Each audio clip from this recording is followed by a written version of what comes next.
অহংকারী যারা করে পৃথিবীতে, তারা আল্লাহর চাদর ধরে টানাটানি করে, আল্লাহ তাদেরকে ধ্বংস করে দেয়। সুলাইমান নবীর বিয়ের খবর পুরা এলাকায় চলে গেল। এক জেলের মেয়ের মাথায় তেল দিচ্ছিল জেলের স্ত্রী। জেলের মেয়ে তার আব্বার কাছে শুনছে সুলাইমান নবীর জন্য নাকি মেয়ে দেখতেছে। জেলের মেয়ে ডাক দিয়া বলে, মা, আমাদের দেশের বাদশাহ পয়গম্বর সুলাইমান নবী নাকি বিয়ে করার জন্য মেয়ে দেখতেছে, মেয়ে পছন্দ হয় না। আম্মা, আমার প্রস্তাবটা কেউ যদি সুলাইমান নবীরে দিত, মনে হয় আমার এসে বিয়ে করত। বলেন সুবহানাল্লাহ। জেলের স্ত্রী একবার হাতটা এমন করে মারছে একটা ঘুষি মাথার মধ্যে। তোর বাপ জেলে আর বাদশাহ সুলাইমান, নবীর ছেলে নবী, তোরে বিয়ে করবে বেটি, মগার ঘরের মগা, তোরে বিয়ে করবে। মেয়ের মাথা ফুলে উঠছে। অনেক সময় ঘুষি দিলে ফুলে ওঠে না, এটা আপনারা কি করেন? ঘুষি না, ফুলে উঠছে মাথা। মাথায় হাত দিয়ে কোকাইতেছে। ঘরে গিয়া ডাক দিছে, আল্লাহ, আমি বেপরদায় কোনোদিন চলি নাই মাওলা, যে কথা বলার কারণে নির্যাতিত হলাম, এই কথা তুমি কবুল করে নাও। মনে রাখবেন, কোন মানুষকে কেউ যদি কোনো কারণে নির্যাতিত করে, আল্লাহ তার ইজ্জত বাড়াইয়া দেয়। কথা কর না কে? এই হাদলে আইছিলাম ওয়াজে, ওই শরৎনগরে আইছিলাম ওয়াজে, সেলিম চেয়ারম্যান নামের গুন্ডাটা, হ্যাঁ, আইসি মাহফিলের ডেট নিছি। এই যে হাদলে মাহফিলে রেডি, আমি রেডি। সন্ধি বলছে, হুজুর ওয়াজ হবে, আপনি আসতে পারবেন না। কেন? বলে আপনার কথায় পাকিস্তানের গন্ধ পাওয়া যায়। আমি বলছি না মাহফিল আমি যাব, আসলে আপনার ঠ্যাং কেটে কেটে ভেঙ্গে ফেলে দেব। আমার ঠ্যাং উনি ভেঙ্গে ফেলে দিবে। আমি আর পরে বললাম যাব, আমি যাব, দেখি। তার আগের দিন মারামারি ধুলাউড়িতে জরিফ চেয়ারম্যানের সাথে, দেখছেন না? আল্লামা সাইদি বিরুদ্ধে উনি খারাপ বাজে বাজে কথা বলতেছিল। আমি বলেছি, আল্লামা সাইদি কোনো অপরাধ করে নাই, উনি আল্লাহর জান্নাতের মেহমান, উনি বিনা কারণে জেলখানায় বন্দী আছে।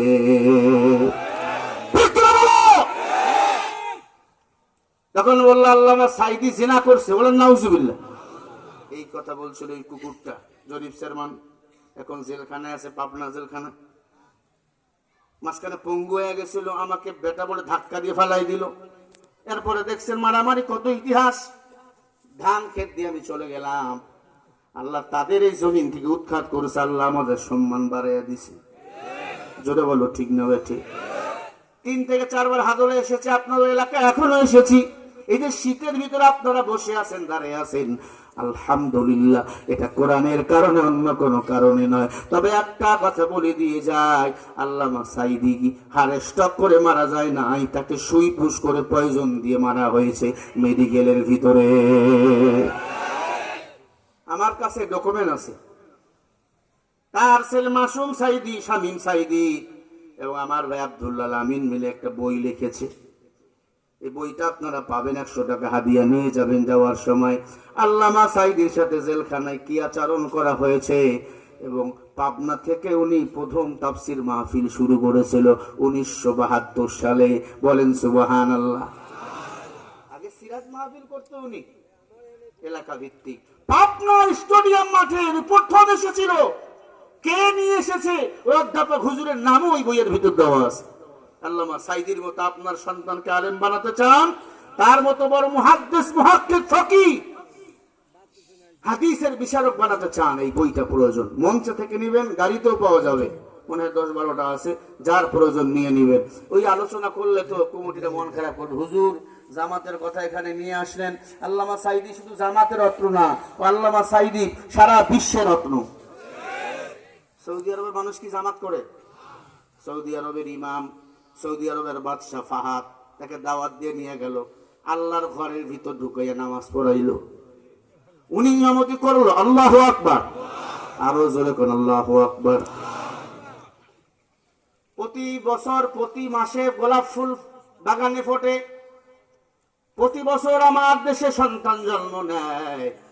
আল্লাহর আল্লামা সাইদির মতো সন্তান একটাই জন্ম নিয়েছিল, সেটা হলো আল্লামা দেলোয়ার হোসেন সাইদি।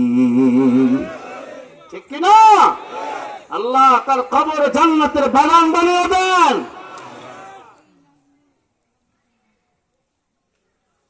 অনবীর উম্মত, যার দরকার এখান থেকেও নেবেন, গাড়ি থেকেও নেবেন।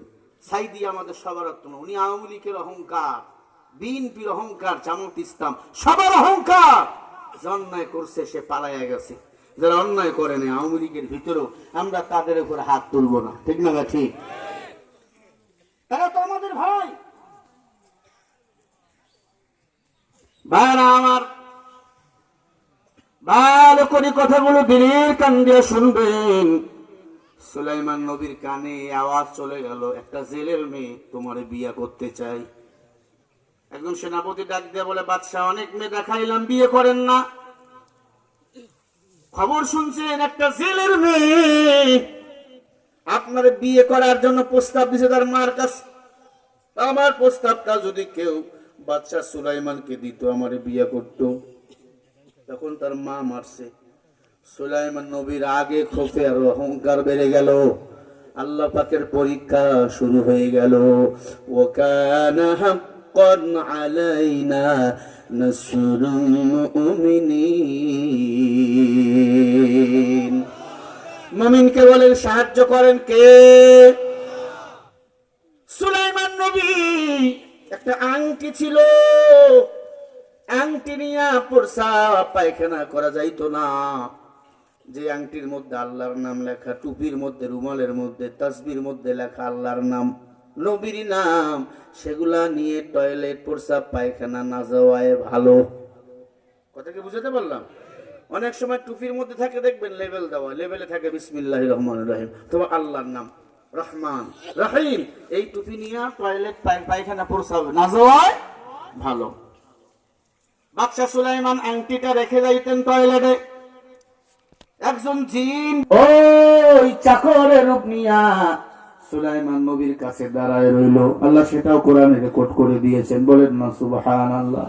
ওয়ালাকাদ দাবুদা সুলাইমানা ইলমা ওয়া ক্বালা আলহামদুলিল্লাহি রাব্বিল আলামিন। আর জোরে বলেন না আল্লাহু আকবার। আপনারা কি আমার উপর বিরক্ত? ভাইরা আমার, আল্লাহ পাক সুলাইমান নবী ও দাউদকে ইলম দান করেছিল। ইলম পাওয়ার পরে তারা বেশি বেশি শুকর আদায় করত, শুকর গুজারি হতো। এই যে আল্লাহ আপনাকে আমাকে হায়াত দিয়েছেন, খেয়েছেন রাতের বেলা, এই যে বসে আছেন মাহফিলে, শুকর আদায় করবেন কার? আল্লাহর শুকর যত আদায় করবেন তত নিয়ামত বাড়াইয়া দিবে আল্লাহ। আল্লাহ সুলাইমান নবী চাকরকে আংটি দিয়ে চলে গেল ওই টয়লেটের ভিতরে। ওই বদজিন ওই চাকরের রূপ নিয়ে ওইখানে দাঁড়িয়ে ছিল। সুলাইমান নবী টয়লেটের ভিতরে, বদজিন চাকরের রূপ নিয়া, হাতের মধ্যে আংটি নিয়া সুলাইমান নবী রূপ ধারণ করে দ্রুত চলে গেল পার্লামেন্টে। পার্লামেন্টে সিংহাসনে বসে ডাক দিয়ে বলে, ও সেনাপতি, সব বাহিনীকে ডাক দাও। সব বাহিনী হাজির হয়ে গেল। বাদশাহ ডাকছে। কি ব্যাপার বাদশাহ? বলতেছে, বাবা শোনো, হুবাহুব আমার মতো 2 নম্বর সুলাইমান দেশে এখন বাইর হয়েছে আমার ক্ষমতা কেড়ে নেওয়ার জন্য। হুবাহুব 2 নম্বর সুলাইমান বাইর হয়েছে। ওইতে 2 নম্বর সুলাইমান এখানে আসতে চাবে, আমাকে বলতে পারে 2 নম্বর। আসলে আমি 1 নম্বর, যেগুলো দেখবা সেটা 2 নম্বর। ওদের কথা বলার সুযোগ দিবা না, কথা বলার আগেই সাইজ করে ফেলবা। এখন জবাব দেন, যিনি সিংহাসনে বসা এটা 1 নম্বর না 2 নম্বর? মানুষ না জিন? মেজাজ করা। জিন তো আগুনের তৈরি, মেজাজ করা। সুলাইমান নবী টয়লেট থেকে বাইরে আইছে, এর মধ্যে আইন পাশ হয়ে গেছে। 2 নম্বর সুলাইমান দেখলো, মার দিবা। আইন পাশ। চাকরানি দাঁড়ায় রয়েছে। যে একটা পুলিশ ও গার্ড আছে। সুলাইমান নবী উজু করে বলে, আংটি দাও। কিসের আংটি? এই তো দেখতে সুলাইমান নবীর মতো। ও বাদশা একটু আগে বলছিল 2 নম্বর সুলাইমানের আবির্ভাব হয়েছে মিশরে, একে মেরে ফেলতে হবে, মারো। কয়েকজন মিলে উল্টা পাল্টা মার শুরু করছে। মারতে মারতে মারতে মারতে মৃত্যুর বিছানায় পড়ে গেছে। সবাই মনে করছে মারা গেছে। কি করা যায়? 2 নম্বর সুলাইমান অনুমতি দিল, এক গহীন জংলা অথবা সমুদ্রের মধ্যে তাকে ফালাইয়া দাও। পাটির মধ্যে পেঁচাইয়া সমুদ্রের মধ্যে ফেলা দিল। ওই সমুদ্র, যেই সমুদ্র ওই জেলে মাছ ধরে প্রতিদিন, সমুদ্রের মধ্যে পড়ে ভাসতে ভাসতে কিনারায় গিয়া পড়ে আছে অসুস্থ অবস্থায়, মাথা তুলতে পারে না, শরীরে জ্বর। জেলে রাতের বেলা গেছে মাছ ধরতে, সকাল হয়ে গেছে, দেখতেছে একটা যুবক নদীর কিনারায় পড়ে আছে। কে তুমি যুবক? অনেক সময় পানি মাথায় দিয়ে সুস্থ করলেন, কে তুমি? আল্লাহর বান্দা নিজের পরিচয় বলতে পারে না। অনেক সময় মানুষ স্মৃতিকে হারিয়ে ফেলে, বিচলিত হয়ে যায় টেনশনে। অর্থ হারাইলে, আপনজন হারাইলে, প্রেমিকা হারাইলে, ঠিক না ভাই ঠিক? যুবকেরা বিচলিত হয়ে যায়।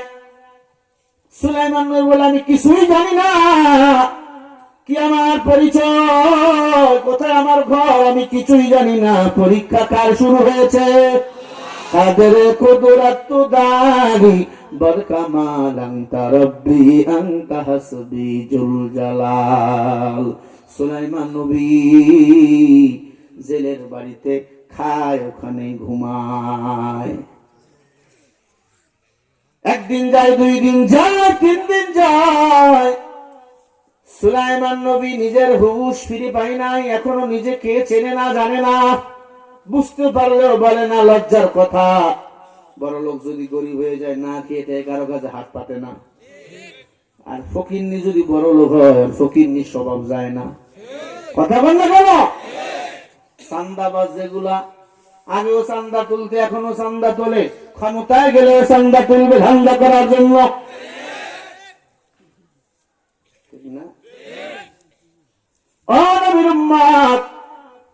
এরা শুধু নিজের চেহারা পাল্টে, আগে ছিল এক দলে, তারপরে যাবে আর এক দলে। ঠিক না ভাই ঠিক? জোরে বলো। সবাই ক্ষমতার পাগল হয়ে গেছে। ক্ষমতা সারা জীবন থাকে না। বাদশা সুলাইমান টাকার অভাব নাই, ক্ষমতার অভাব না, এখন গরিব, জেলের বাড়িতে আশ্রিত। তার বাড়িতে রান্না হলে খায়, না হলে খায় না।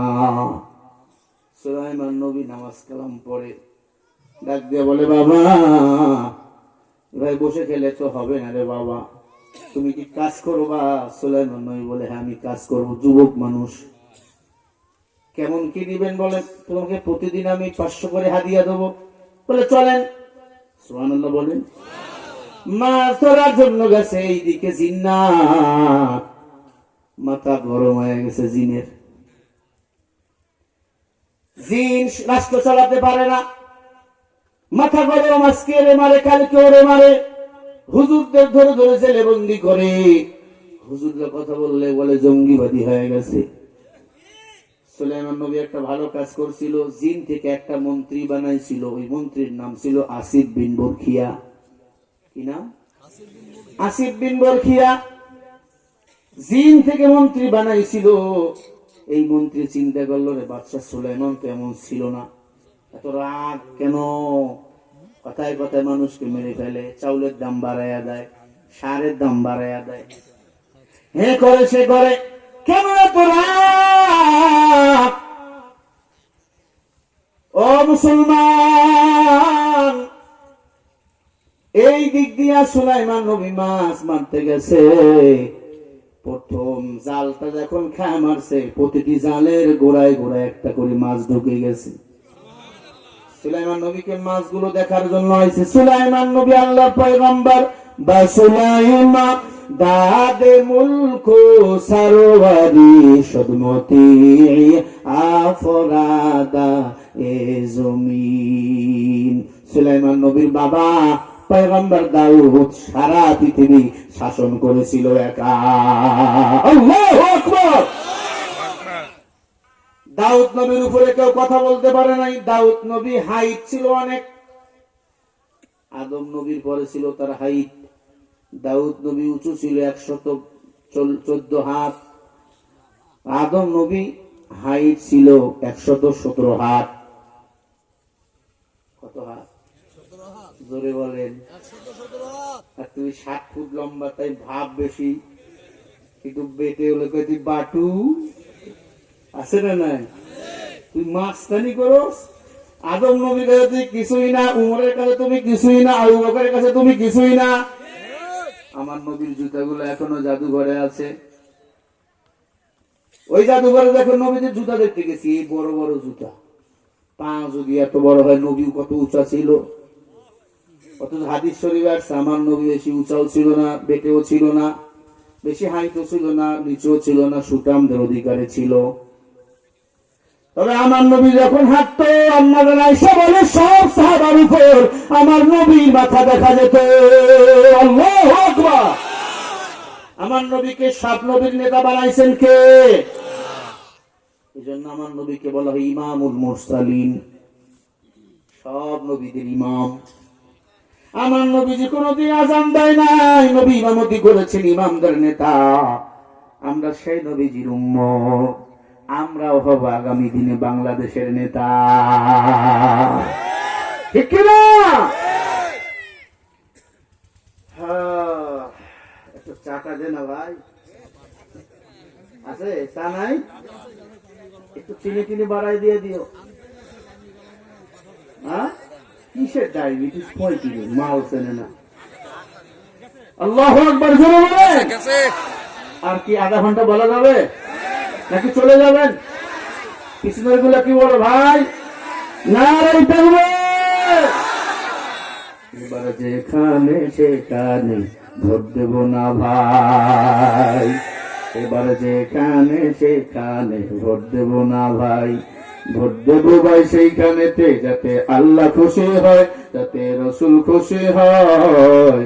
এবার যেখানে সেখানে ভোট দেব না ভাই। ভোট হলো ভাই দেশের তরে বড় আমানত, ও জায়গাতে ভোট দিলে যে হবে খেয়ানত।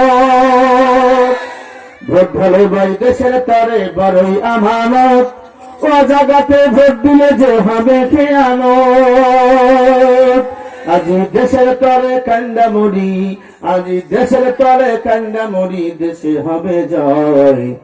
এবার যেখানে সেখানে ভোট দেব না ভাই, এবার যেখানে সেখানে ভোট দেব না ভাই, ভোট দেব ভাই সেইখানেতে আল্লাহ খুশি হয়, যাতে রাসূল খুশি হয়।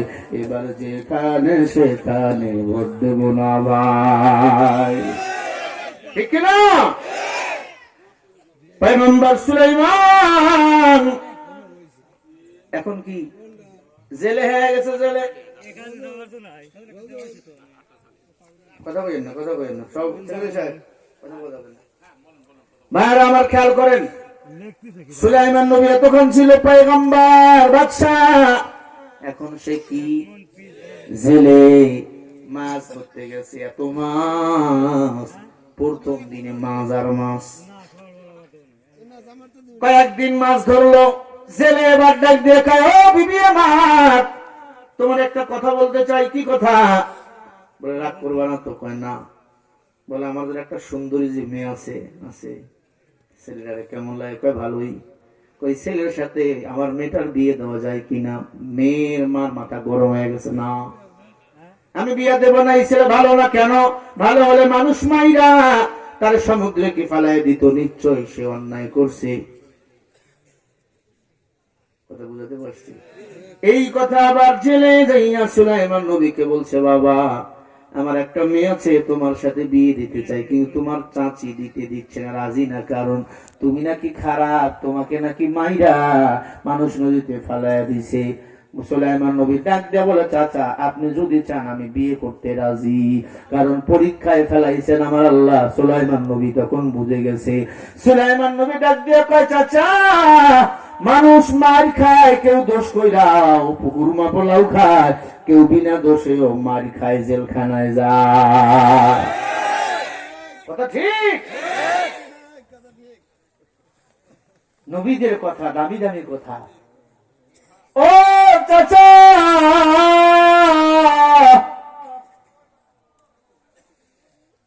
কেউ দোষ কইরা মার খায় না, কেউ বিনা দোষে মার খায়, কেউ দোষ করাবার পরে কুরমা পোলাও খায়, বিরিয়ানি খায়, আবার কেউ বিনা দোষে দোষী হয়ে যায়। আপন মানুষগুলো যখন ভুল বুঝে, মনে হয় কচু গাছের সাথে গলায় দড়ি দেই, ঠিক কিনা? না, আল্লাহর কাছে বিচার দিবেন। সুলাইমান নবী বলে, আল্লাহ বিবাহের ব্যবস্থা তুমি করে দাও। তো বুঝতে পারছে আমার অহংকারের পরিণাম এটা ফল।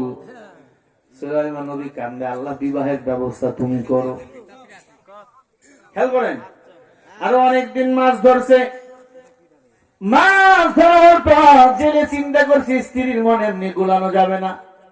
স্ত্রীর মন যদি গলাতে চান, প্রশংসা করবেন, তুমি সুন্দর হয়ে গেছো, দেখতে মজা লাগে ভালো, তোমার রান্নাও বড় মজা লাগে, তোমার বংশ পরিচয় ভালো, 14 উষ্টি কিন্তু খারাপ, আপনার মনে জানা। উপরে উপরে বলবেন সব ভালো, বউ তখন বলবে বাপ রে আমায় ভালোবাসতেছে। মহিলারা আছে নাকি? আম্মা জানেরা দিলের কান দিয়ে কথাগুলো শোনেন। এখন একটু আপনার বিরুদ্ধে গেলে একটু পরে আপনাদের পোষাই দেবো ইনশাআল্লাহ। কথাগুলো দিলের কান দিয়ে শোনেন, কিছু কথা বলা আপনাদের প্রয়োজন। এতদিন আপনারাই ছিলেন এদেশের মহাজন। নারী স্বাধীনতার নামে দেখায় কত প্রহসন, একই দেশের নির্বাচন, আগামীতে সংসদতে আলেমের প্রয়োজন, ঠিক না? আল্লাহর বান্দারা, কথাগুলো দিলের কান দিয়ে শুনে নেন। সুলাইমান নবীর যেই জেলের কান্ডারে কাজ করে, জেলে বাজারে গেছে, মনে করেন ফরিদপুর শহরে, ফরিদপুরে যাইয়া 2 কেজি চমচম, টাঙ্গাইলের চমচম কিনছে, বগুড়ার 2 কেজি দই, আপনার একবারে পায়েস, এই যে দুধের পায়েস আছে না, সেই মজা জিব্বা লাগা থাকে,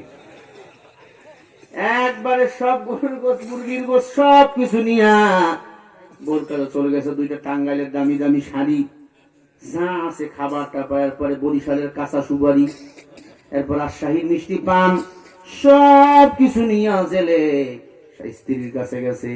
স্ত্রী গরুর গোস্ত দিয়ে পান খাইয়া খালি কি একটা মজা লাগছে। স্ত্রী শুয়ে পড়ছে, চিন্তা করতেছে জেলে এত তো আদর আমারে করে না। জেলে নিজের হাত দিয়ে আবার ওই পাথরের চুন দিয়ে একটা পান বানিয়ে দিছে, বরিশালের সুপারি দিয়ে মুখের মধ্যে ঢুকিয়ে দিছে। বিবিরে, এই বিবি, 1 সপ্তাহ আগে তোমারে যে বলছিলাম এই ছেলেটারে কেমন লাগে, তোমার মাইয়ার সাথে আমি বিয়া দিয়ে দিতাম। আমি ভাবতেছি রে স্ত্রী, ওই ছেলেটা অনেক বড় হবে, আমার মনে হয় এই ছেলে বড় ঘরের ছেলে। এই বিবি কি বলো? জেলের স্ত্রী চিন্তা করে 1 সপ্তাহ আগের দিন আর আজকের রাত সমান। ওই রাত ছিল খালি খালি, আজকে আদর আপ্যায়নে ভরা। এখন যদি বলি না, স্বামী আমার মন খারাপ করতে পারে। জেলে আবার মাথায় হাত দিয়ে বলে, বউয়ের চুলগুলা